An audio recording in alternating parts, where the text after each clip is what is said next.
All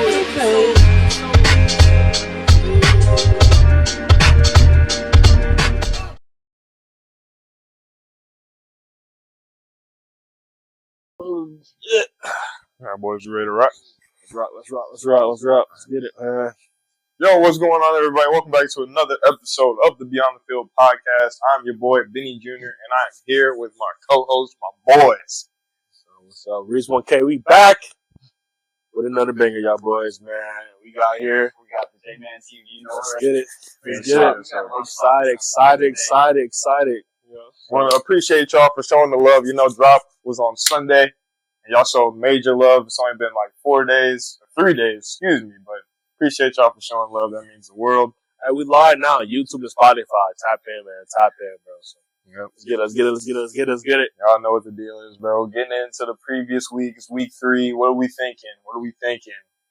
I want to start it off by saying that this was a real kind of upset week. I'm gonna start by saying that the Vikings was able to hold C.J. Stroud in this explosive offense to 7 points. And I think that goes to show how I think their defensive coordinator, Brian Flores, he's a mastermind. I saw a video on how he was able to take Harrison Smith to be down in the box and able to run him back all the way to run a cover 2, and they still had everything within a bag. So that's crazy. I think it's absolutely ridiculous what the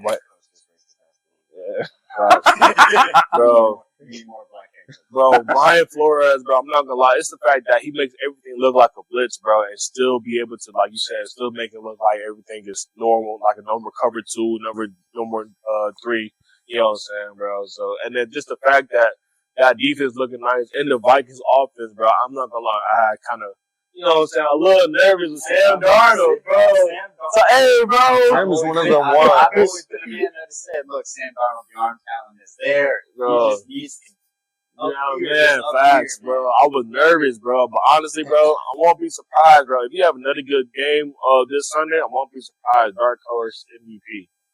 I'm riding with it. Dark horse MVP. I'm not a dark horse MVP. Dude, my thing is, I was talking to somebody about this at work. It's like, dude, he has the talent, but it's like you see, and his career path is a straight, embodiment of what can happen to a guy once you give him a actual number 1 receiver. Like, he's never really had a true number 1 receiver like Jettis, and Jettis is just taking, his career, obviously it's only been a few games. He's also had to deal with the 2 worst franchises for developing quarterbacks. Yeah. Probably besides the Browns. Yeah. Carolina and the Jets. Yeah, bro. To develop quarterbacks. Yeah, bro.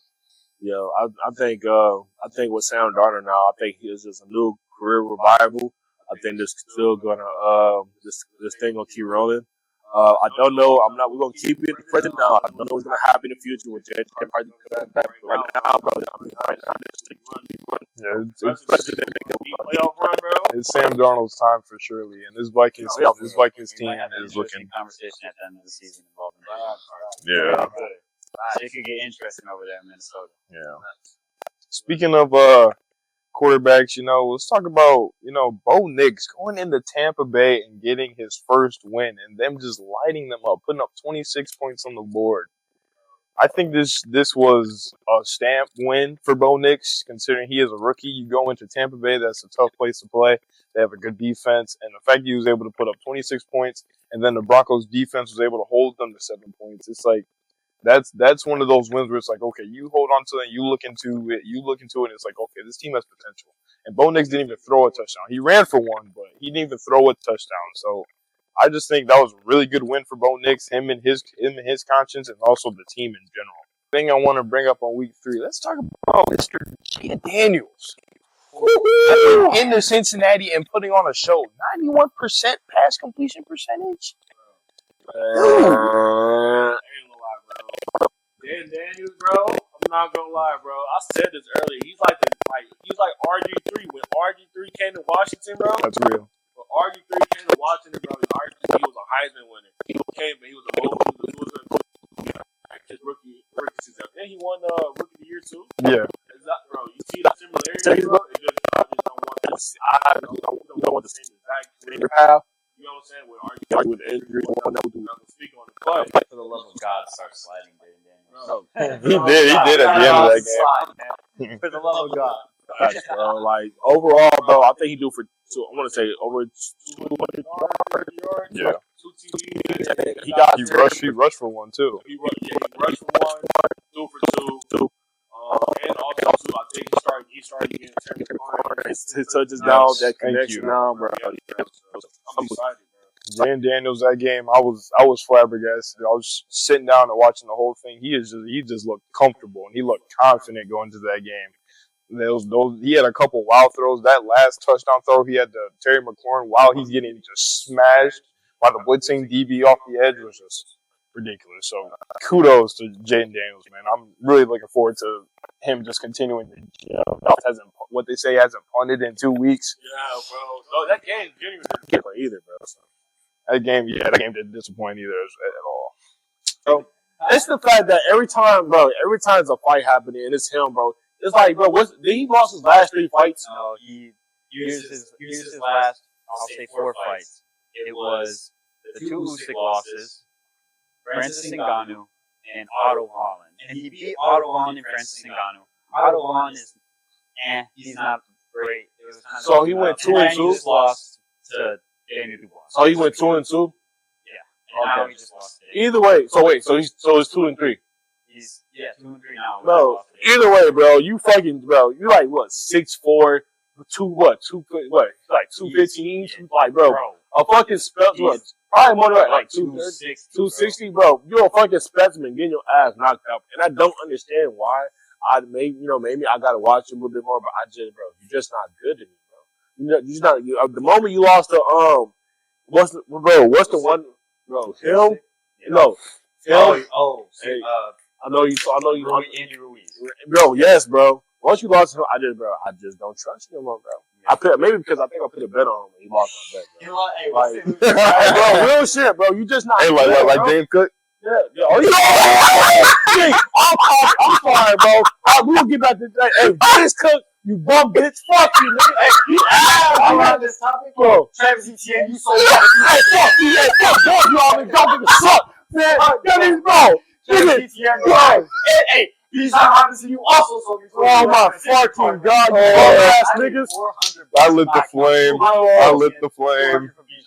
Bro, listen, bro, James Cook, bro, listen, you didn't have to fucking go into the game if you was gonna lose a yard. I see if you lost 5-6 yards because you genuinely trying to run the ball. This nigga fell on the ground, -1 yard, and never came back. Nigga, I'm like, all right, it's third quarter, 9 minutes left. He gonna come back for like 2-3 more drives, get my shit, bro. He never came back. Nigga. Like, what, bro? Like, what the fuck, bro? Now, I'm actually mad, bro. Like, bro, then he had the nerve to react to my shit on Instagram. Like, get the fuck Yeah, he did. what? He lied at my shit. Oh, my God. You bum out? No, come on, back to you, bro. I'm sorry, bro. Like, to the fight, we saw aggressive Daniel Dubois.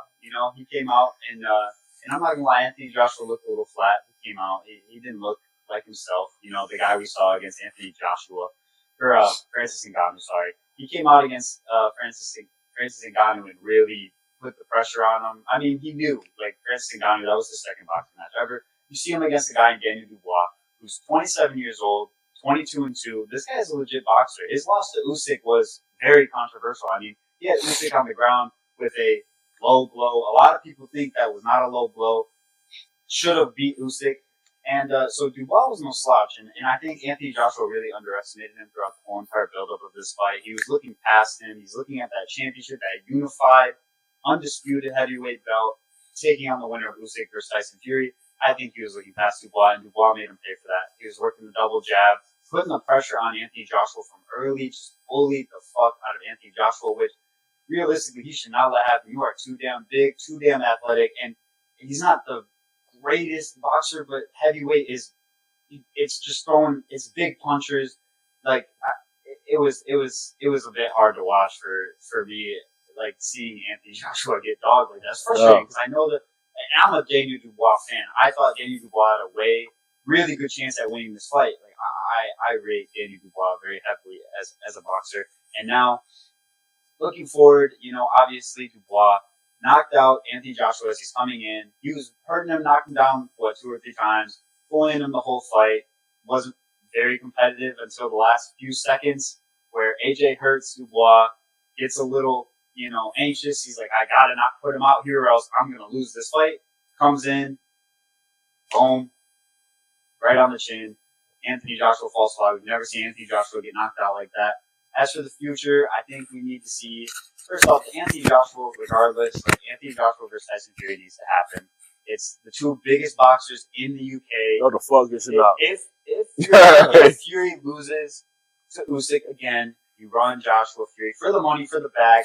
If we go our whole lives without, it's like Pacquiao and Floyd. If we never see it, we're going to sit here and always wonder what would have happened, how that fight would have gone down. And it's like, it's just that one-in-a-generation fight. We got Floyd versus Pacquiao. We need AJ versus Fury regardless. We're going to be a little upset that we didn't get it in their primes. And for Dubois, I think if he's going to wait it out, say, if Fury wins, they're going to run the trilogy with Usyk. If Fury loses, you run Usyk Dubois back. You let Dubois get his get back. I think there's a rematch clause, so we'll probably see Joshua Dubois again. Dubois will probably win again. And then for Dubois, we'll either see Usyk, or I would really like to see him versus Joseph Parker. Joseph Parker is probably the fourth best heavyweight in the world behind Usyk, Fury, and Dubois. So that'd be fun. But I guess we'll have to see what happens. I think we got an interesting, the heavyweight division in boxing right now is very exciting, especially at the top. For Anthony Joshua, I don't think he should retire. A lot of people are saying he should retire. Yes. I think it's something he should mull over. I think you try to get that Dubois. I think with the right game plan, Anthony Joshua can get the job done against Dubois. He looked a little flat. He looked like the Joshua of old, where he was really tentative, and which is why he lost to Ruiz. Is just tentative, just did not look like, I don't know. It looked like he was overlooking him the way he overlooked Ruiz, and I would hope to see the confident Anthony Joshua. He's got power in his hands. He's a pretty good boxer, good athlete for the heavyweight division. I think he'll get it back. And you have to at least do Tyson versus Joshua.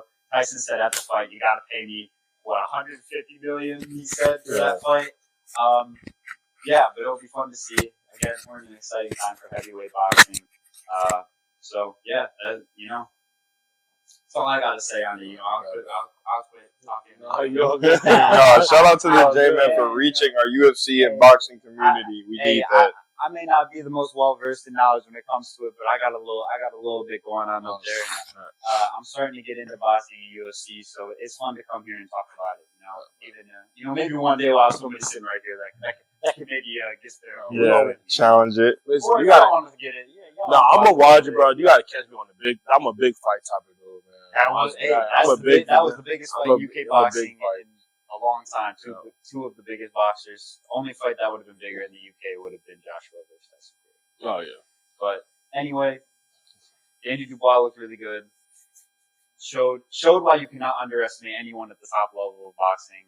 Very stupid of Anthony Joshua to think that he was going to steamroll through Daniel Dubois. I mean, his resume at 27 years old is ridiculous. He has the experience of a 35-year-old boxer. He's been in there with the best boxer, best pound for pound, best heavyweight boxer in the world at Usyk, and debatably beat him. So to overlook him is crazy. All right, so let Dubois get his run back with Usyk. See what happens, basically. Fury, man. Yeah. And I'm not gonna lie, man. Dubois hits like a fucking Mack truck, man. I mean, to be the only man to put Joshua out cold on the canvas, laying face flat. Yeah, will be interesting. And Usyk, man, you got a little bit lucky last time. Me personally, I'm in the boat. I did not think that was a low blow. I don't know if you guys seen it when they fought. He hit him, liver shot, but they're saying it connected a little bit below the belt, so you could tell his whole everything shut down. It connected with the liver, but a little bit of it hit below the belt. I don't know, but hey, Dubois, fair play. You look really good in that fight, and let's get back to the football talk. I'm sure they've had enough of hearing about this one fight. No, we definitely appreciate the J-Man reaching to the boxing UFC community as we are trying to be as diverse as possible. It's cold, bro. We're gonna get some more stuff. I'm gonna get them to watch it, man. We'll get some more stuff, man, bro. I'm talking about it, man. Don't even worry. Yeah, I'm a newbie. I don't know nothing about that, so I'm gonna try. I'm gonna try to get on it. I'm trying to expand my sports repertoire. Max Holloway, Ilya Taporia comes up. I need y'all to watch that. I got you, bro. Yeah, I got you. You're right. So, what would a Beyond the Field episode be without a little bit of trivia, a little bit of a game? Y'all can say I got no ball knowledge, man. At least me, I embarrassed myself last week, man. So what we I got? Get back. So what we got for this one? We have a blind ranking rookie QB edition. Oh, this is easy. This is easy. We kind of fumbled last week on the cornerback, so we really got a lot. No, y'all look. No, wait. I think you guys did pretty good. What are you talking about? We only fumbled because we missed. It was like the last place things. There was two that I can't say fumble. It wasn't terrible, all right? That's why I don't think it was a fumble. Fumble for real? Hell no. Crazy fumble. No fumble. It was just a little tweak, we could have made. Yeah. Bring that trivia on, bro. Bring it on. Let's get it. So this is blind ranking rookie QB edition. I have 6 quarterbacks here, and this is your ranking them based on their rookie season. I'll read you their stats as we go along, just so you'll be able to rank them. All right. So as you guys know, you guys are working together. First name up, Jameis Winston. Played 16 games, 58% from the field, 4,000 yards, and his touchdown interception ratio is 22 to 15. Oh, so we're ranking these rookie seasons? Yeah, this is a rookie season. Yes, all-time rookie season. 6 spots? Huh? Yep. 6. Bro. I was gonna say 5. Hold on.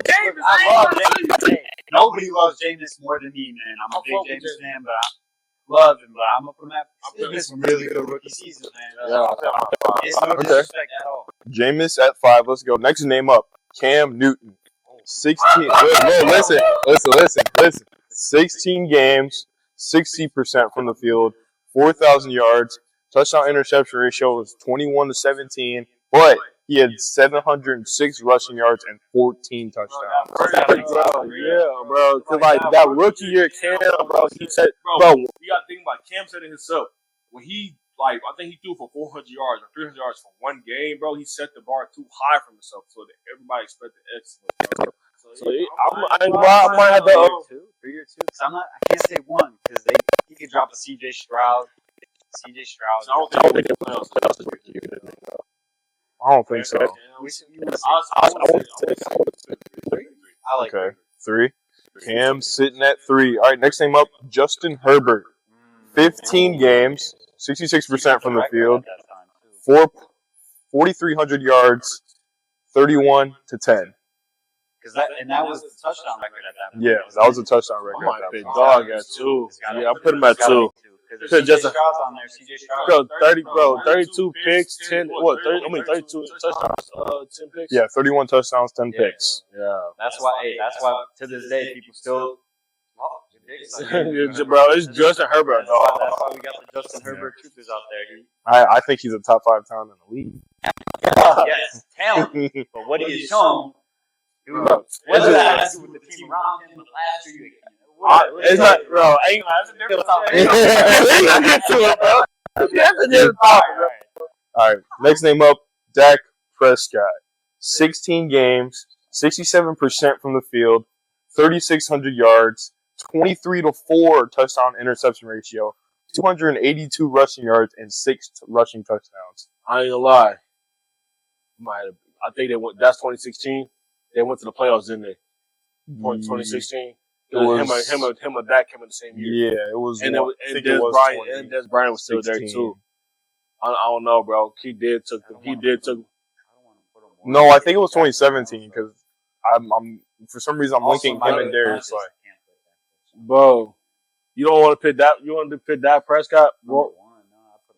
Let me see. Dallas Cowboys, 2016. Bro, I think they went 12-4 that year. Just look up Dak's rookie year. Search up the year he got drafted. I know it's 2016 because him and Zeke came the same exact year. I remember. Yeah. They make the playoffs. I want to say they did make the playoffs though, bro. They went the they went in the postseason. They went 13-3. They lost to Green Bay. Okay, yeah, I remember that game. And that was next week. It was in Green Bay. It was in Green Yeah. Bay. They lost their last 2 games to the Giants by 1, and they lost to Green Bay by 3. Yeah. So because they was whooping, bro. I'm telling It you, was bro. built to ass. So we got Justin Herbert. Yeah. James Wilson at 5. You have 2, 3, and 5 right now. What's up 3? What's 3 again? You guys put Cam Newton at 3. I gotta put him at 4 or 1. I don't really want to put him at 1 because I feel like there could be someone. You know what? All right, I'm gonna agree with you. We put him at 4. Just put him we at got 4. 2 more spots left. I know, but it did, bro. Take in with bro. All right, now this is either the 1 or the 6 spot. Russell Wilson, 16 games, 64% from the field, 3,100 yards, 26 touchdowns to 10 interceptions, 489 rushing yards, and 4 rushing touchdowns. And they went to the playoffs that year. It was the year after. It was the year after. Right? Yeah, 6. For some reason, I thought he won the Super Bowl. He went. Yeah, second year he went. Y'all low-key got me smiling because you guys kind of cooked. All right. So let's start it off. Obviously, at 6, you got Russ. You got James Winston. Yeah. 4, Dak Prescott. Yeah. 3, Cam Newton. Yeah. 2, Justin Herbert. Yeah. And you guys ranked the number 1 rookie season amongst rookie quarterback seasons, RG3.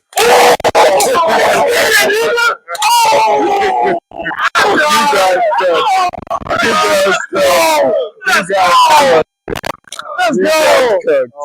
RG3, his rookie season, well, he was electric. Let's go, bro. That's hard. Drop an Andrew Luck on Bro, yeah. Crazy shit happened. I'm not gonna lie to you. No, y'all cooked. Say number 1, so I was waiting for him to drop some shit like that. I ain't not, bro. I know about it. That got 1 because he did took him to the playoffs. Yeah. So I'm like, That's hard to beat. So, Nah, that's cooked. That's cooked. We love those guys. All right. Next topic on the show, we have contenders or pretenders. And last week we obviously hitting the panic button on teams that are winning. So now we are gonna judge teams that are undefeated. So we have teams that are currently undefeated, and we are going to hit the contender or pretender label on these teams. First team up, Minnesota Vikings. fuck. For now, pretenders. I'm also going to agree. You can't call them contenders just because, we've seen Sam Darnold do this before. First 3-4 weeks, he looked really good. I mean, Carolina, man, he looked amazing in his first 4 weeks in Carolina. Then it was down. So it's hard to sit here and say, I think the Vikings are contending. No, Yeah, I'm in agreement. I want to see them. Obviously, I'm not saying they haven't played no legit competition, but it's early in the season. They played San Fran at home, and that's hard to do. And because San Fran defense travels, but I want to see this team being tested on the road against a real good matchup. I also want to see them how they do in the division as well, because division matchups are always going to be tricky. So I want to see how they match up against my Lions. I want to see how they match up against Green Bay. Obviously, Chicago, even though they're kind of iffy, it's still a division game. But yeah, I think I'm gonna hit the pretender button on them as of right now because it's early. We'll see if they can sustain this success. See if Sam Darnold and Justin Jefferson can keep staying on the same page, and Brian Flores keep this defense flowing. I was gonna say no disrespect, I just don't fuck with the Vikings. Yeah. I'm gonna disagree with y'all, man. I'll disagree with y'all because I was looking at their stats, bro. And the reason I say I think they're contenders because obviously their first game they played the Giants. Obviously they put belts to ass to them, but their last 2 games, bro, I believe the Niners and the Texans are like a top 10, top 5 defense, and for them to win, not convincingly, but to be able to come out with those 2 wins, bro, I think that's kind of like playoff worthy, especially even though it's early in the season, everybody's still figuring out things and schemes of that nature. I think that's kind of I think they look like a real early contender for a deep playoff run. I think one thing for surely for offense, I think they need to get the rushing game a little bit more going, a little bit more. Even though Aaron Jones has been doing good, I think give him a little bit more touches. And I think he was out this last game. Though. he was out. Okay, and then I think also too, Sam Darnold starts spreading the ball up a little bit more because eventually you're gonna see a lot of teams. I guess you could say like triple teaming Justin Jefferson. So you got to start spreading the ball out to your other playmakers and whatnot. So that way you keep things unpredictable, you keep things fresh, so you can open up things for Justin Jefferson, so he'll be able to make those same plays like he always been doing. So I think they're contenders for sure. Yeah, the one combat I would have to me saying contenders is the fact that how successful this offense has been, and they have yet to add Jordan Addison or T.J. Hawkinson to it. So oh yeah, that's true too. It can get scary in Minnesota, but regardless, it's still early. I just gotta see more. Oh yeah, I mean I understand. I don't disagree with you guys, but not necessarily disagree with you guys, but also too like I think you beat two top 10 defenses, bro. That leads to like look like a playoff team in my opinion, bro. Especially you get everybody back like Jordan Addison, T.J. Hawkins, like you said before. So yeah. Next team up, Seattle Seahawks. I say contenders, bro. I'm gonna say contenders, bro. I think Geno Smith, bro, he got it going, bro. I think honestly, bro, I never thought Geno Smith was a mobile QB. Honestly, maybe I haven't watched his highlights like in the NFL. Like I guess like you could say like he never really been the mobile type, but now he started using his legs, so it makes him more of a threat. He getting DK going early on. He's getting JSN going. He getting Tyler Lockett going in the run game. I think isn't Keenan Walker out? Yeah, he's out. Yeah, he's still out. So yeah, bro. so Zach Charbonnet is gonna take that the rushing load for them guys. But I think they're a contender, bro, because of their defense. So I also believe that this team can be a contender because of that defense. Like we said in the first episode with the rankings, I said this team is solely going to be carried on the fact that I think they're going to have a top 5 unit, considering their coaching is Mike McDonald, and he is one of the best defensive minds that I've seen come through Michigan and come through into the league. And the fact that defense was already star-studded with talent. You have really good corners on the outside. You have amazing safeties, and then you have a good cohesive front seven. And then you already have a good offense like you just claim. Like they already got DK going, they got JSN going. It sucks that Kenneth Walker just got out, but then Geno, it's his 3rd year with the Seattle offense, so it's like he's got the connection going with these guys. So this guy, I do believe that. Obviously, it kills me to say because I do not like the Seahawks, but the sky is the limit for this team. They just have to worry about San Fran in that division, so we'll see what they can do. But right now, I do have them as contenders. Yeah. I don't know if I would. I'm kind of in between because I do think. I think we need to push away any negative thoughts about Geno Smith because he was a backup for so long. Like Geno Smith can play football. Yeah. He's a good NFL quarterback. That defense is obviously really good, as they both said. It's really really well ran. Great players, stars all over the place on that defense, and obviously same for that offense. Like we forget about Tyler Lockett and obviously JSN, DK. You got 2 good running backs. Fucking Zach Charbonnet's good. Yeah, he can ball. And but I think with San Francisco in that division, you're automatically going to be fighting for the wild card because more than likely that San Fran's division to lose. So I wouldn't I think they are going to be top teams for a wild card spot. Like they are one of my favorites to make it as a wild card team. They're probably not going to win that division, although they're 3-0. Right? Yeah. Although they're 3-0, San Fran is just. In my opinion, I think they have the best roster in the NFL. I think they're one of the best coach teams in the NFL. Yeah. So I think it's their division to lose. So I think Seattle can absolutely make the playoffs. I think they are one of the favorites to make the wild card. How much noise they can make in the playoffs, I think they can give any team fits because of how good that defense is. And when you have that much star power on offense, it'll all come together. So I think they can beat just about anybody, but I wouldn't be confident in saying that they'd make a deep playoff run, but I'm sure that I would put my money comfortably saying that they would make it as well. Facts, bro. Especially with Geno Smith, though, you give him a chance. He kind of got the same, career arc with Sam Darnold, career revival, bro. He got a fucking Jets, man. The Jets, right? So the Jets, bro. Yeah. Yeah. I was sleeping on Geno too until I saw the way that he carved up my Saints, man. Yeah. I was not aware of the arm talent and the mobility that Geno Smith has. Bro, I didn't think he was a mobile QB. I knew he could throw the fuck out the ball, but I didn't think he was a mobile QB, bro. Bro, it was something came out in the offseason where the Seattle, they put it on the chart and they clocked all the players like top speed. He was number one. Yeah, He clocked the fastest time on the team. Yeah, I had a Reek Woolen. DK's name wasn't up there, so I don't know if he actually ran, but like still, like you're beating that's still Tariq Woolen. NFL skill positions. Yeah, Tariq Woolen is a fast. Yeah, he's one of the fastest. 4.2, 4.3, bro. Yeah, bro. So next team up, the Buffalo Bills. I would say contenders. Contenders, bro. Yeah, bro. I'm not gonna lie. They're gonna win that.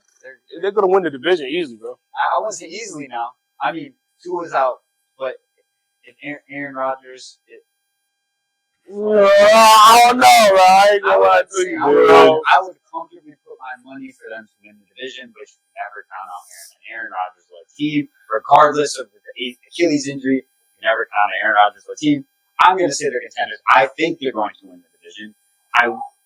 Playoff contenders and Super Bowl contenders are different. Super Bowl contenders, I think the Bills need to show me that they can compete with these top teams in those big moments because they haven't even won the cupcake. Yeah. With this second of a roster, you have debatably the second best quarterback in football in Josh Allen. You have a great defense, you have a great group of players on that team, and you just can't get over the hump to make it. So Super Bowl contenders, I gotta see it. I think they have the talent. Playoff contenders, absolutely. Yeah, no question. Yeah, I think I think they're contenders right now. Simply, I think Josh Allen is not thinking so much about trying to give one person the ball. Obviously, I think he dropped a quote earlier today or yesterday saying like he don't have to worry about guys getting stats and all that stuff because everybody's a team guy. Obviously, taking jabs at his former number one receiver, Stephon Diggs. And I mean, I understand. When you got a number one receiver begging for the ball, it's kind of hard to throw to him, especially knowing he's going to get double team, triple team. And it's not his fault because he's so fucking good. It's just the fact that, hey, I can't give you the ball, man. I'm sorry. I got to start targeting everybody else. So as you see on Monday, he had 4 touchdowns, targeted 4 different receivers. You know what I'm saying? And you got the rushing game going. Still fuck James Cook, though. But, he still got the rushing game going, got the great defense going. So, yeah. So, I think he's playing freely. He's having fun. He doesn't have to worry about targeting a specific receiver, per se. I think he's just more so like, obviously going to have his favorites, as a QB would. He have his favorite QBs to target and to trust and whatnot. But it's just more so like, hey, if you're open, I'm going to give you the ball. If you're open, I'm going to give you the ball. I'm not going to think so much and try to, target this person 5, 6, 7 times straight. And I got 2, 3 other people that's open or that can potentially score, potentially, win us the game or whatnot. So I think they're contenders for sure. And I will say, as someone who's played quarterback, there is a level of pressure that comes with playing with a star receiver. Bro. Commands the ball. And it's a difference when it's a receiver who commands the ball, but is like not vocal about it. They do it with their play. With Stephon Diggs, he gets frustrated when he doesn't get going, and he's not getting seen, and that takes a toll on a quarterback. That is a underrated effect on a quarterback. If you have a receiver who is like Stephon Diggs and so vocal and so passionate about wanting the ball, that'll fuck with someone, especially he's still young. Josh Allen is still relatively young. He's still 27, 28, That takes a toll on him. A veteran receiver who demands the ball, who is clearly frustrated with you in moments, that can absolutely affect your game. So to see him playing less stressed, more relief, spreading the ball out, it's nice to see. And and it's not just Stephon Diggs. It's all receivers. You see him in the past, Odell Beckham. You may see it. You get in Tyreek Hill sometimes here and there. You for Much as I love Michael Thomas. Michael. You see a lot of number one receivers, bro. So I think you gotta be quarterback friendly. You gotta keep it. You gotta be selfish, but at the same time, you gotta think about the team. I think Josh Allen's happy now for sure. He says gotta have that stress no more. I'm going to disagree with you guys. I think this team is pretenders as of right now. Me personally, playoffs? Yes, I think this team. I don't believe this team is Schedule, maybe? So in no. this division, you think they might not be a playoff? Like, make the playoffs? Yes. Whoa! I don't. Make the playoffs. Nigga, they making the playoffs now. I don't I'm think looking so. at. I'm thinking we're talking about playoffs. If we're talking about Super Bowl contenders, yes, I would agree. They're not. Why just say contenders or pretenders means just you're contending for a spot to potentially win the title. So yes, it means like playoffs and whatever Super Bowl. you're saying, So I don't think. I think this team ceiling maybe some stipulation would be wild card because I don't. Ceiling? Yes, I listen. I don't believe that this team can sustain what they're doing. They've gone against the Cardinals, the Miami Dolphins, Jaguars. These teams are not known for their defense, so they obviously are not going to do much to hold within Josh Allen. And I also do not believe in this receiving core when they face a good team, as in this division when they face the Jets. Who is Josh going to throw to when Keon Coleman is getting guarded by Sauce or Khalil Shakir is getting guarded by DJ Reed? That's the best cornerback duo in the league, and they have Quincy Williams in the middle of that linebacking core and Quentin Williams to be able to spy on Josh Allen. I just don't think this offense is going to sustain what they're doing down the line. Obviously, this defense is talented. This defense is doing their thing, but I just do not believe in this team down the line in terms of making a playoff push, especially within their own division. You think it's just a lack of big plays, maybe? No, it's not big plays. It's personnel. It's completely personnel. Hey, we got our. I believe in Josh Allen, but it's we got our first potential really Yes. scorching hot take on. yes. I will stand on it. Playoffs. They making the playoffs, bro. I will stand on it. Playoffs, bro. They're getting like they not getting a number one, but they get like the 2 seed for surely, bro. 2 or 3 seed. I just don't. We're gonna see. I would confidently say that they'll win this division, but Oh God, they win. They do it. They win the division. I do not think this Jets team is starting to gel, dude. Oh, I do not believe they're gonna win this division. The AFC is too loaded, and I don't think they're loaded enough to compete with the AFC down there. They making the playoffs for surely. That's a crazy ass take. They making the playoffs, bro. I ain't gonna lie. Next team up, the Pittsburgh Steelers. Pretenders. I think they're pretenders, bro. I think, and the reason why I say this is because, obviously, you heard the term, defense win championships, but you can only do so much, bro. I'm not gonna lie, bro. Bro, did Justin Fields even threw a passing touchdown yet? Because I don't think he threw one? He is, yeah. No, he threw one last. You're right. He threw one last week. Yeah, he threw one last week. That's one touchdown after 3 weeks. Granted, they still getting shit together. I understand that, bro. But bro, a lot of these games are very close games, bro.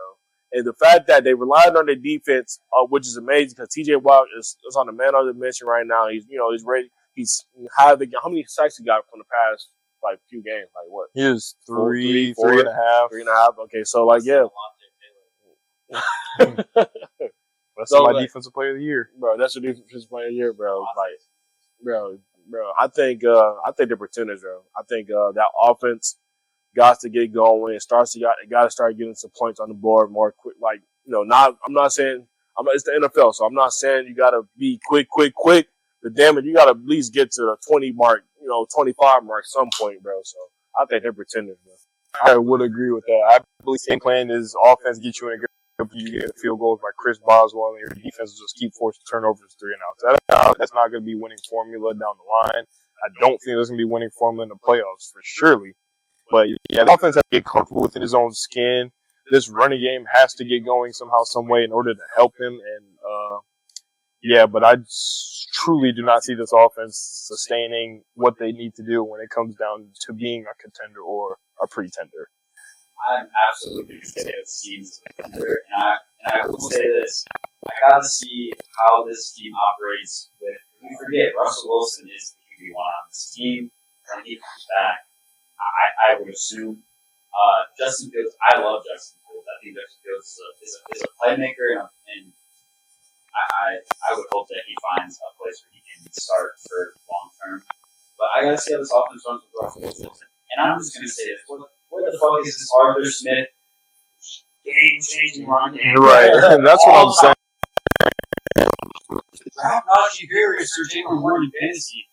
Arthur Smith changes running back. So the running game they're going to go 2 tight ends with Darnell Washington and Pat Fryermuth and they're going to run the ball down teams' throats, and it's going to be electric and crazy and blah, blah, blah. Najee Harris lost 20 pounds, whatever, is looking fast. What the fuck? What are we talking about? I have yet to see anything really dynamic from this, other than Justin Fields. Justin Fields is just a dynamic player. Yeah. Obviously, TJ Watt is, in my opinion, like the best defensive player in the league. Yeah. So they have a great defense. They have playmakers on that defense. That offense, as much as I've heard about this other offense, their offense has no identity, really. No. And not to mention, they're playing a guy who's not even their starter, so we don't even know what's going to happen. What the fuck is going to happen? Russell Wilson could come in and just be like the meme that everyone says and be butt. Although I didn't think he was as bad. No, he was not bad last year. No. Everyone who says Russell Wilson was bad, casual that shit. Yeah, it's casual. He was literally took everybody. He took the Broncos, about to take the Broncos to a playoff spot last year, bro. And the Broncos were not bad because of Russell Wilson. Yeah, you're right. Yeah, they were. I don't know what to say. I had to because that's one of those things. Like, first off, I already don't understand the teams. But what the fuck is going on? They are definitely pretenders. I can say far off from contenders because I need to see if Russell Wilson comes in and it's the Russell Wilson of old. It's going to take my elevator. Yeah. Well, we haven't talked about it at all in this podcast, but obviously we talk about the NFL. We can get a little bit into college as the college weeks roll by, we start to get these actual big matchups. So I have one game down that is a huge matchup this week. We have Georgia taking on Bama. And the reason why I bring this up because these are the two front runners for Heisman currently, Jalen Milroe and Carson Beck. Blanked on his name, So just wanted to get Roll Tide, baby. Yeah, oh God. I'm also rolling with Bama because I have Jalen Milroe as my Heisman front runner.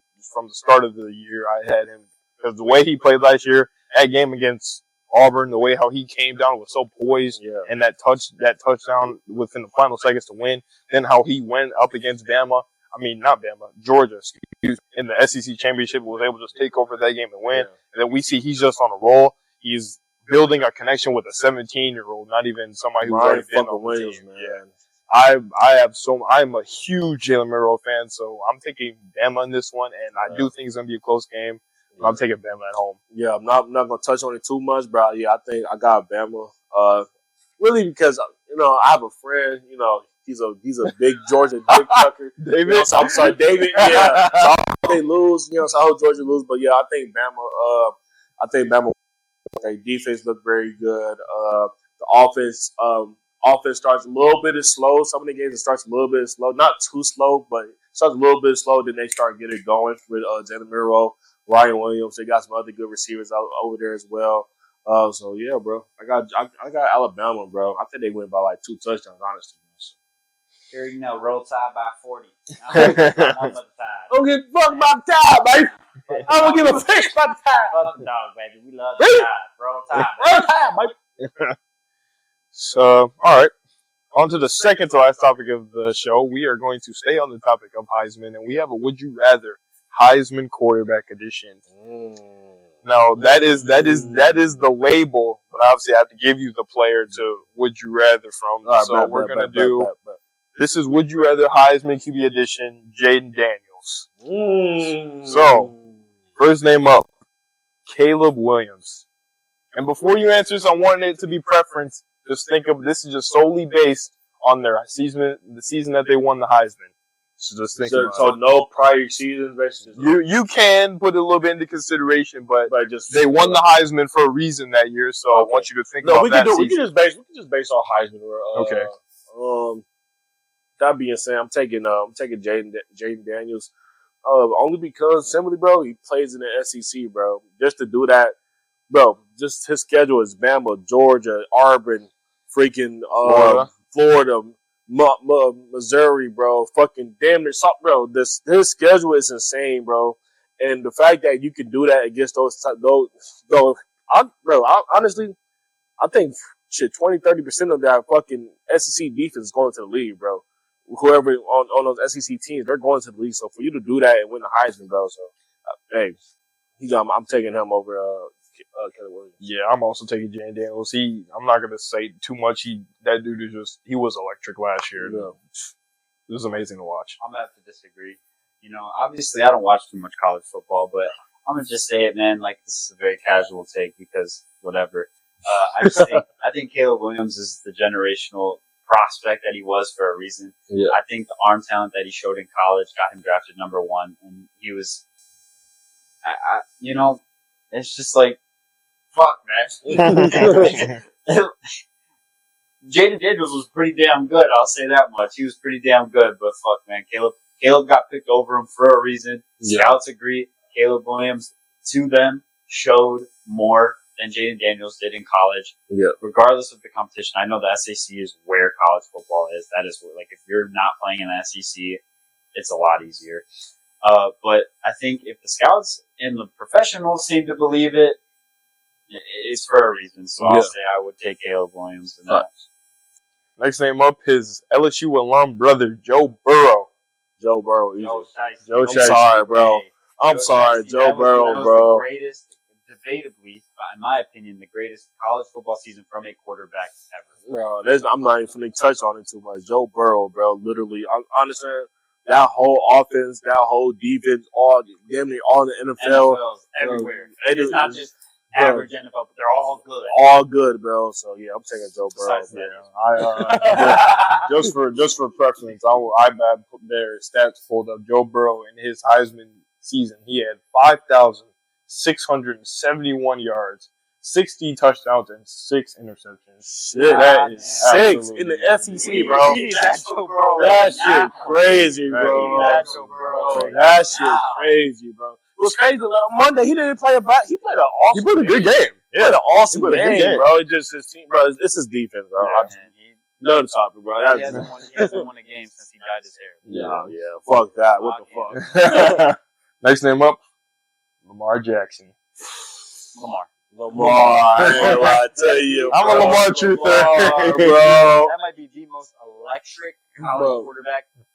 The only, and I'm biased, the only debate that I would give is Johnny Manziel, but the most electric college football player at the quarterback position I've probably ever seen. Honestly, bro, you picked Lamar at like at a Big Ten, like a Big Ten school or an SEC school, bro. He probably would go back to that Heisman, bro. That's how good he is, bro. And the fact that he did that at Louisville, because honestly, Louisville wasn't really there. It was always a decent team, not a great team, not a terrible team. They just all have been mid.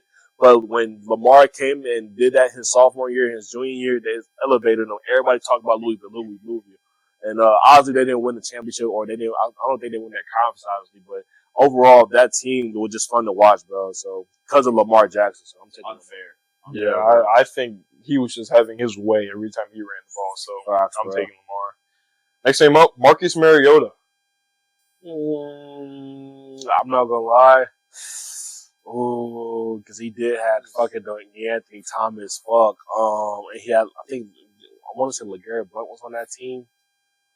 No, LeGarrette Blount was in the league after. I'm gonna still take Jaden Daniels. Don't you know Marcus Mariota, bro?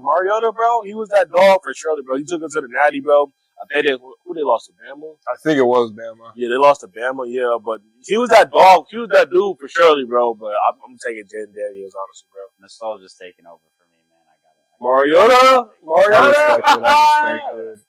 I'm gonna take Jaden Daniels, dude. Like I said, what's crucial to me is how electric Jaden Daniels was with his leg, and I think that takes over Marcus Mariota. Obviously, I'm not taking anything away from Mariota. He was the same thing, but. No, Mariota was mobile too for sure, bro. It just nostalgia, man. I know. Yeah, the nostalgia with the Oregon.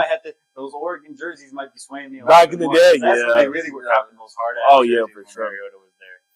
Last name up, Bryce Young. That's a good. It's so hard to ignore how ass he's been in the NFL. Yeah, bro. This was like a so-so name because it's like he's doing so bad. Do you have the stats? Yeah, from his Heisman season, he threw 4,800 yards, 47 touchdowns, and 7 picks. What's Jaden Daniels? Jane Daniels Heisman season, he threw 3,800 yards, 40 touchdowns, and 4 interceptions. But I don't. They don't have his rushing Rushing, stats. Yeah, but we know Jaden was going crazy with the rushing. Yeah. So They don't have. I'm his gonna go. rushing. I think I'm gonna say Bryce Young because he took Bama to the national championship. I want to say twice. No, he took him once. Yeah, it was once. One time. Honestly, that wasn't the best Bama roster, but they were still very dominant and still was putting up points. Sometimes you have a few games where they were just kind of low scoring with some teams they shouldn't be low scoring in. So not one of the best Nick Saban defenses or offenses or whatnot, but I think I'm gonna tell you Bryce Young solely because he won the Heisman and he took his team to the national championship. Obviously he ran to Georgia and they lost to him or whatnot. So yeah, I'm gonna take Bryce Young.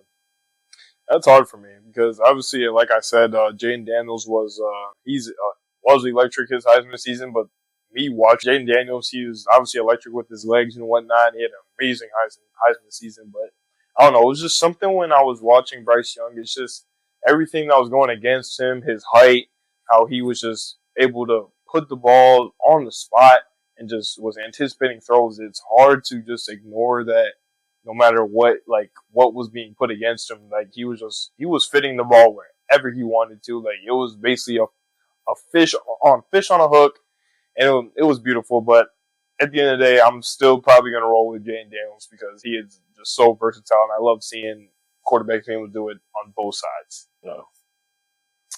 All right, on to the last topic of the day. Obviously, we have our Week 4 NFL schedule. Right. We can obviously, I have just I have like maybe 3. Yeah, I have 3 things that I would recommend from the parlay standpoint. From each I ain't fucking with parlays. Yeah, I'm on DraftKings person now. FanDuel, fuck you too. Bijan, fuck you for not getting 10 more receiving yards, and Travis Etienne, fuck you for not. James Cook, you a bitch. I hope you get boxed this Sunday. I might still put a parlay on you. All right. First game up, we have Thursday night, tomorrow night, Cowboys at Giants. I think this is a no-brainer. Yeah, I'm going Cowboys. I'm taking the Cowboys. Yeah, Cowboys, man. Anything. Take over on everything. Over on everything, but I'll say CD 80-time touchdown. Dak probably like 175 passing. I'm not touching rushing because I don't even know who they're. I know they got Zeke and I know they got who's the other running back for Dallas? Deuce Vaughn. Deuce Vaughn. Yeah. Rico Dowdle. Yeah. I'm not. Don't touch rushing because I don't know. They don't have their true. They don't have their true RB1 at the moment. So yeah, anytime touchdown. CD 175 passing, bro. So over on Daniel Jones. Yeah, oh yeah. If you want to take some turnovers, Daniel Jones. Next game up, Denver at New York Jets. I'm gonna take the Jets on this one because I think going into New York and that home crowd and that defense is gonna be very hard for Bo Nix. Oh yeah, I'm gonna take Jets. I'm gonna take the Jets plus spread only because I do think a different upset is possible. So take the Jets plus. I'll say plus 10 spread because I think they lose no more than 7 points, or they'll lose under 10 points regardless. But I don't think they get blown out if it is an upset. But I'm taking Jets to win regardless. But if you guys gonna bet, take that plus spread anytime touchdown. Garrett Wilson. Oh, Breece Hall. I apologize. Breece Hall was a touchdown. Money glitch. I'm telling you right now. Money glitch. I'll have to say, as Bo Nix comes into his own in the league, I think once that rookie, I don't want to say rust, but like that rookie, that step up when you settle in, I think the Broncos will start to we'll look at them playing good teams and saying, yeah, they should or could beat these teams. But I think right now, Bo Nix, you're going to make mistakes as a rookie. That's a good defense. You got a veteran like Aaron Rodgers. I don't see him losing a game to a rookie that's mistake prone like Bo Nix is. Yeah. So I'm going to have to take the Jets. Next game up, we have Minnesota visiting the Green Bay Packers, first divisional game. I'm going to tell you Vikings on this one. No Jordan Love still? No. He's questionable. Yeah. Jordan Love plays. I think he's out. I think he's out 3 more weeks. No, he's been practicing. He's back to practice. So He was gonna play on Sunday. They had him as questionable, but they said last second there was no reason to rush. So Okay, yeah. Bus Malik is If he doing plays good. in his 100%, I'm gonna have to say I think the Packers.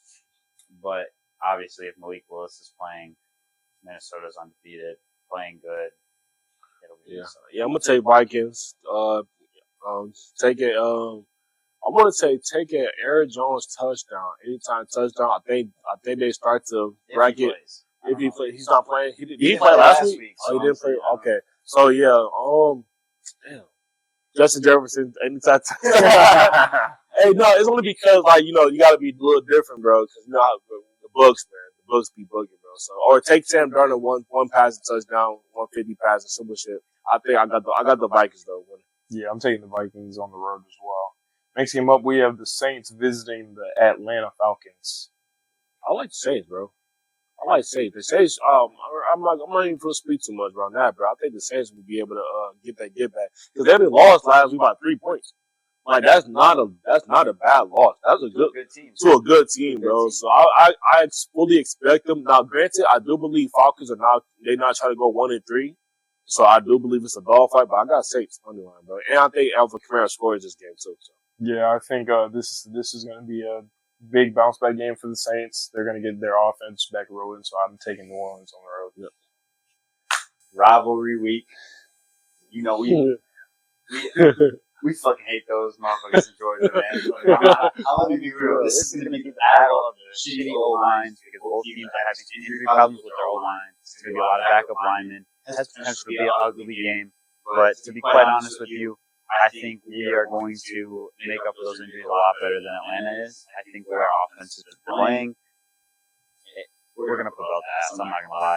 I genuinely think that we are going to come out with a vengeance after, especially the fuel that seeing a former player, I'm back on your ass, C.J. Gardner-Johnson. Seeing a guy like C.J. Gardner-Johnson come out and say what he said, we're going to come out and show the world that we are not pretenders. And Derek Carr is taking that shit personally. We're putting belt the ass on these weak-ass Falcons. They are getting swept. They're going to be 1-3. They are not going to win shit this year. Everyone is blazing for no reason. Saints. Next game up, we got Philly at Tampa Bay. I'm going to be taking Tampa Bay at home here. I think they have a nice bounce back. I'm gonna take Philly. Well, no, is Devontae Smith out? He might be. And AJ Brown is still questionable. I'm gonna take Tampa Bay. I actually really love this Philly offense. Like I love the way Saquon Barkley has fit in and settled into that offense literally immediately. I mean, he's a playmaker. We knew that was going to happen. But even without Devontae Smith or AJ Brown, I would like for AJ Brown to play to feel more confident in this decision. But I honestly think I don't know how their schedule plays out, but I can see the Eagles starting to go on a little bit of a win streak here. So I'm going to go Philly, and there's no merit or there's no reasoning behind it. It's just like a gut feeling. I feel like the Eagles, as much as I hate to say it, because two teams no NFL fan likes unless you're actual fan of them, is Dallas and Philly. Yeah. But as much as I hate to say it, I think Philly's going to go on a little bit of a win streak. Yeah. Next game up, we have Cincinnati visiting the Carolina Panthers. I'm going to be taking Cincinnati on the road. They're starting to get this offense going, and I think it's going to be very hard for them to struggle against Carolina Panthers. And this is one of the props I have. I am going to be taking Joe Burrow, his over on passing yards. It's sitting at 255 right now, and Gardner Minshew just threw 214 against this Carolina defense, and he really doesn't have a star-studded receiver. So I'm going to take Joe Burrow on his over on yards. Yeah. I'm going to take Joe Burrow. I'm going to take one. We say 175. Probably take another Jamar Chase touchdown. I think the Bengals do win, bro. They're 0-3. They're not trying to go 0-4 to the fucking Panthers. Don't get me wrong. I think Andy Dalton gives them a fucking tough time because Andy Dalton killed it last week. He did really good, but ultimately I think the Bengals know they know their assignment. All that talking, they haven't won shit. You haven't did shit in the past few years. Besides the Super Bowl appearance, let's start winning games now. So Bengals. I think if Bryce Young was playing, I would sit here and say that they're going to absolutely obliterate them just because simply when you have a veteran quarterback that doesn't make as many mistakes, you start to think, yeah, bad teams are going to get blown out. But You got a veteran quarterback. I still don't think it's going to be competitive. I think this is going to be a potentially like a 3-touchdown margin of victory for the Bengals. I think this is a good game. Like I said this last week, I thought that about the Commanders, but God, they look good. I think this is the perfect game to continue to build Cincinnati's confidence in that offense because this slow start shit, they need to get over it. You got too many playmakers to be starting slow every year. So yeah, I think it's going to be about the ass for the Bengals. Next game up, we have Jacksonville visiting Houston. I have Houston at home, and I don't think I'm thinking twice about this. Jacksonville is just they're lost right now. They just got their asses handed to them on the road against Buffalo, and this is another game where I have a prop. I have C.J. Stroud over on his passing yards. It's set at 268.5 right now, and Josh Allen just threw for over 263 on this defense. So I think the Houston Texans will bounce back, get back on their train offensively, and this should be a very good offensive game from them. We talked about it last week. We were talking about teams that should hit the panic button, and I'm starting to worry a lot about the Jaguars team more and more. I think, yeah, you got a generational prospect of a quarterback in Trevor Lawrence. So it's kind of annoying to see that they just can't. They're struggling to find any sort of identity. So with that being said, yeah, I think Houston handles this pretty comfortably, like a two score game, maybe a 10-14 point win for them. But yeah, it should be an interest. I would love to see Jacksonville actually come out and do something. Yeah, do something. Sick, man. Like, do something, man. Come on. You got Doug Peterson as your coach. I expect this offense to look a lot better with. Next game up, we have the Steelers visiting the Colts. I have the Colts taking a home win here. I think they're kind of iffy whether they're on track or not on track, and I think this is going to be a good testament. They know that, so they're going to come into this game smart, and they're going to come into this game smart and efficient. So I have Indianapolis at home. The defense really looked good, so I'm going to take the Steelers due to their defense, and I think C.J. Watt will have another great game. I'm going to have to say I'm kind of torn about this game because I would love to just sit here and say that the Steelers are going to win because the defense is good. Yeah. But as my heart wants the Colts to be good because I really like Anthony Richardson and I think they have a fun team. Yeah. So my brain is telling me to pick the Steelers. I would say I'm not sure what the stats would say about this, but I feel like with the pass rush that the Steelers have, Anthony Richardson's going to be moving a lot. I would maybe look into taking his over on rushing yards just for the fact that he's probably going to need to run for them to win this game. Fuck it. You know what? We're going to go with the gut feeling. That's what I'm fucking with today. I'm going to go with the Colts. Let's go. Anthony Richardson, make it happen for me. Colts. Next game up, we have the LA Rams visiting the Chicago Bears. I am taking Chicago here at home. I think they get Keenan Allen back this week, so it should get Caleb Williams a little bit more comfortable within this offense. No Puka, no Cup, no. It's going to be a highly contested game. Like I wouldn't be surprised if this game came down to a field goal. But it's hard to see this Rams team competing with the injury bug that they're having right now. As good of a coach Sean McVay is, and as good of a quarterback Matthew Stafford is, it's hard to sit here and say that they could beat a team with a good defense that the Bears have and the playmakers they have on offense. All it depends on is Caleb Williams to figure it out and be the guy that we all think he might be, that generational guy. So it ultimately boils down to Caleb Williams. So fuck it, I'm gonna say he finds it out a little bit this week. I'm gonna say the Bears too.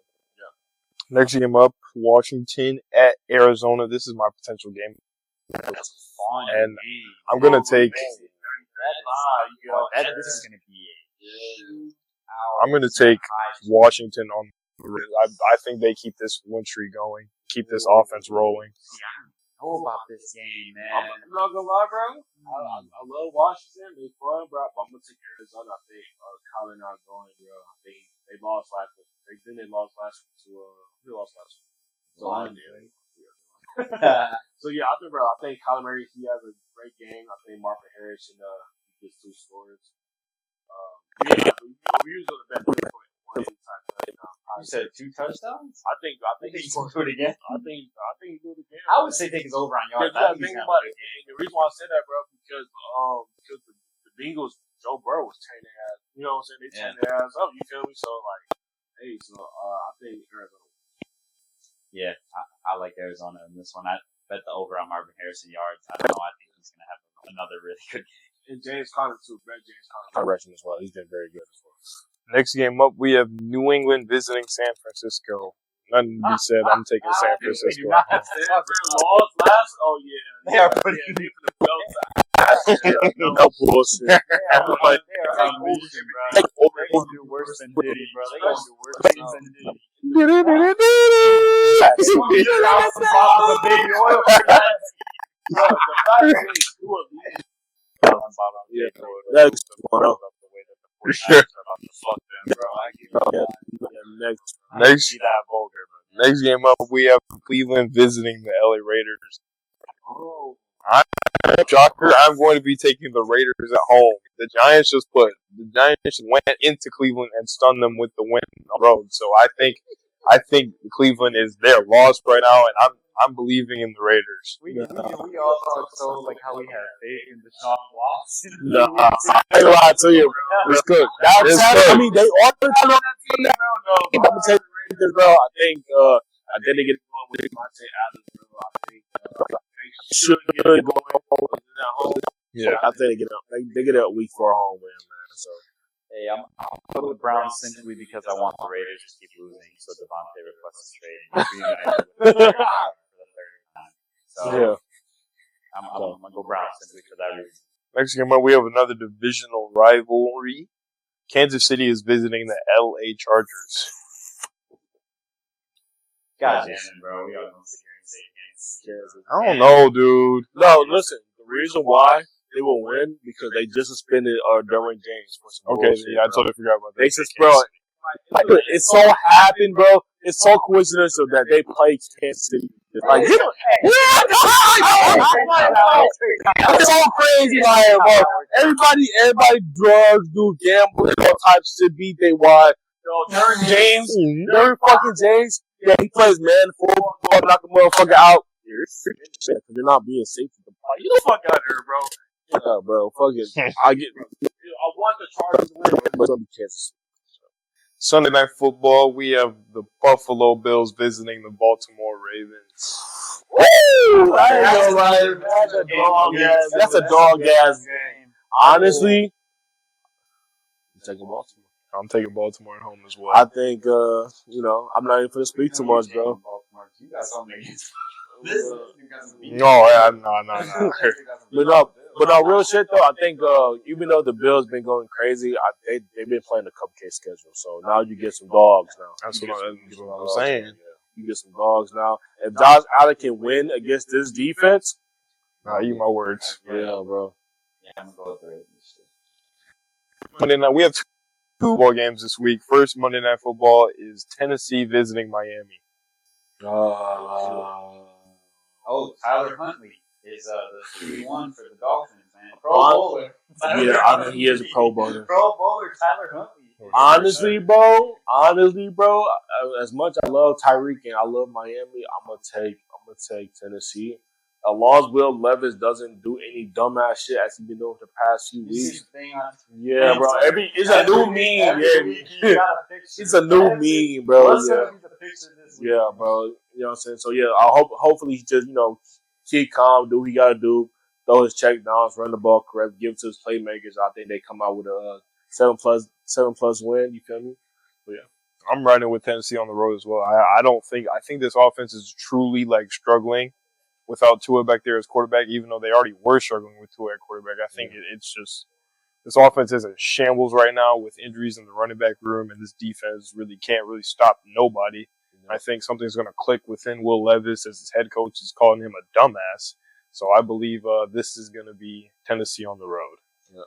I think we're going to see Will Levis absolutely crumble by the words of his coach calling him a dumbass. He's going to shit the bed against the Dolphins. Tyler Huntley is going to come out there and look like the next coming of Jesus. It's an MVP Huntley. MVP Huntley. Bowler Tyler Huntley. T. Hunt. Snoop. He is going to look like the MVP. Shit, when he first behind MVP Lamar Jackson. Hey, he been around Lamar. He's gonna go out there. It could be the next Lamar for Miami.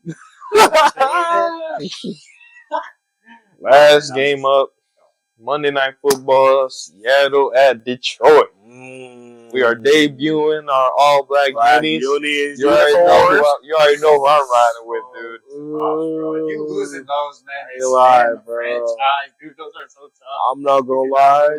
Go ahead. I'm gonna let you go. You already know who I'm rocking with, dude. His team. Let him get the little breakdown. Last. I'll let you. I'm not gonna lie, bro. You're gonna hate me, bro. I think Seattle win by 3, bro. It's only because, bro, the secondary is young, bro. They doing good, but the secondary is young, bro. Now you gotta face some dogs now. DK, JSN, Tyler Lockett, bro. I do believe they stopped the run game. I do believe it. Don't remember, I love Zach Charbonnet. I do believe they stopped the run game because they don't got to face Kenneth Walker. That's a monster that they don't got to face. So you stop the run game, but I do believe now you got to worry about the passing game and whatnot. Especially with DK Metcalf 1-on-1. With he's a man amongst boys, bro. So I do think Seahawks sneak out Detroit with a win. I want Detroit to win, but I think realistically they'll sneak out. Hey. I'm gonna have to say we're gonna see a interesting one here because I think this Detroit DB room is coming into its own a little bit. There's still some kinks they need to figure out over there. Terrion looks good, but obviously the penalty issue has been pretty apparent.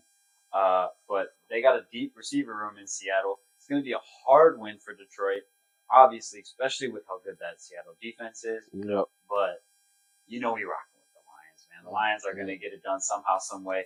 Jared Goff, man, look, the chants are getting to your head because you are stinking now. Like you gotta lock in though. Jared Goff, lock in. Don't get too comfortable because when you get comfortable, that's when you start.